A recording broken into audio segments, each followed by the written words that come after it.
అంటే బేసిక్‌గా తెలుగు యువత, యువగళం పాదయాత్రకు సంబంధించి తెలుగు యువత పాత్ర చాలా పెద్ద పాత్ర. దాంట్లో కొంతమంది టీమ్ మెంబర్స్ స్టేట్ వైడ్‌గా అక్కడక్కడి నుంచి తీసుకొచ్చి ఆయన చేసుకున్నారు. మీ పాత్ర ఏంటి యువగళం పాదయాత్రకు సంబంధించి? మీరు ఎట్లాంటి ఏర్పాట్లు చేయడం గానీ, ఎక్కడెక్కడ పాల్గొన్నారు? ఎంతేమన్నా అలసిపోయారా? సొలిసారా? ఏంటి ఎట్లాంటి ఇబ్బందులు పడ్డారు? చాలా పెద్ద పాదయాత్ర, చాలా కంటిన్యూటీ చేశాడు ఆయన. చేస్తాడా లేదా అనుకున్న విమర్శలు కూడా దాటుకున్నారు. దాంట్లో మీ పాత్ర ఏంటి? ముందుగా మనం మాట్లాడుకున్నట్టు ఏదైతే యూత్కి అవకాశం ఇవ్వాలన్న ఉద్దేశంతో అవకాశం వాళ్ళు ఇచ్చారు, మనము తీసుకున్నాం. సరే ప్రయాణం స్టార్ట్ చేసాము.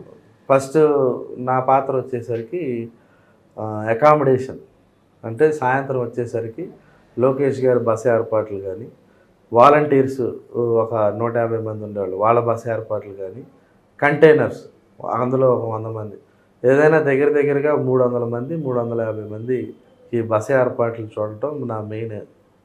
దీనికి సంబంధించిన వెహికల్స్ కానీ, దీనికి సంబంధించిన డీజిల్ మెయింటెనెన్స్ కానీ, లేకపోతే ఇది కానీ, వీళ్ళల్లో ఈ కంటైనర్లు ఫస్ట్ 3 భాగాలుగా ఉండేది.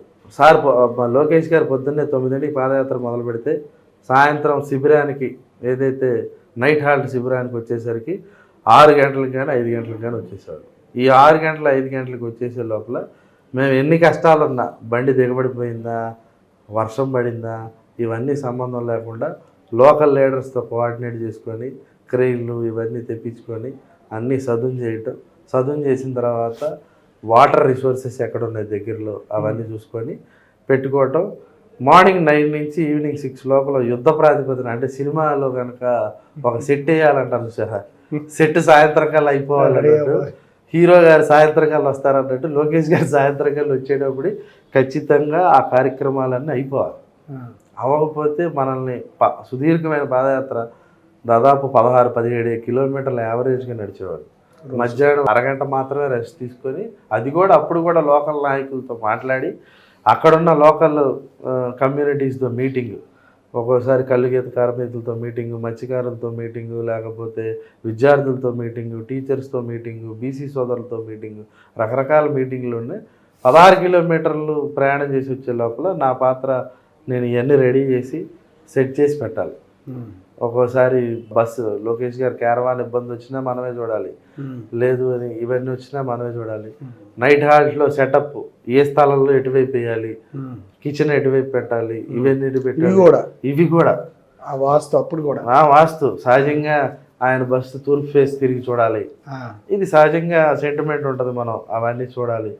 కిచెన్ రోజు కిచెన్కి, ఆ కిచెన్కి కావాల్సింది వాటర్ కావాలి, వాటర్ అయిపోయిన తర్వాత పవర్ సప్లై ఇవ్వాలి, పవర్ సప్లై ఇచ్చిన తర్వాత కంటైనర్స్ దారిలో ఎక్కడైనా ఇరుక్కుపోయినా లేదా, మెయిన్ ముఖ్యమైన కంటైనర్స్ అంటే మిగతా స్టాఫ్ కొంతమంది ఒక 100 మెంబర్స్ to 120 మెంబర్స్ ఉండేవాళ్ళు, వాళ్ళకి కంటైనర్ ఇవి 18 feet 19 feet ఉండేవి.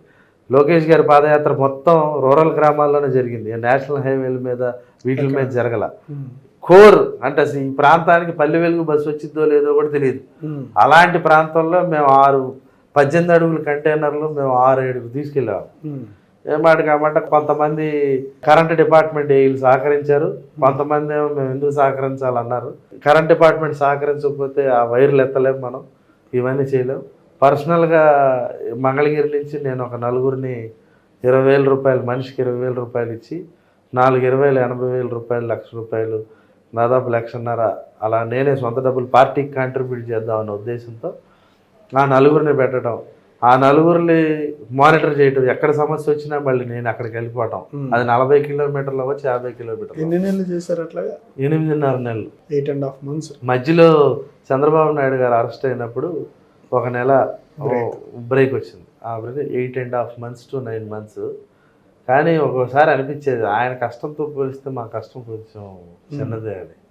అంటే ఆయన కష్టం ఒకసారి పెరంబలూరులోనే ఎక్కడ అనుకుంటా, ఐ థింక్ సో, రాత్రి పొద్దున్న సాయంత్రం 4ంటికి మొదలు పెడితే తెల్లవారుజాము 4ంటికి మేము అలాగా 8.5 months టెస్ట్ చేసాం. చాలా పొద్దున్నే 5:30కి నీళ్లు వస్తున్నాయా లేదా అని ఫాలోఅప్ చేయాలి, అంత మానసికమైన ఒత్తిడి ఉండేది.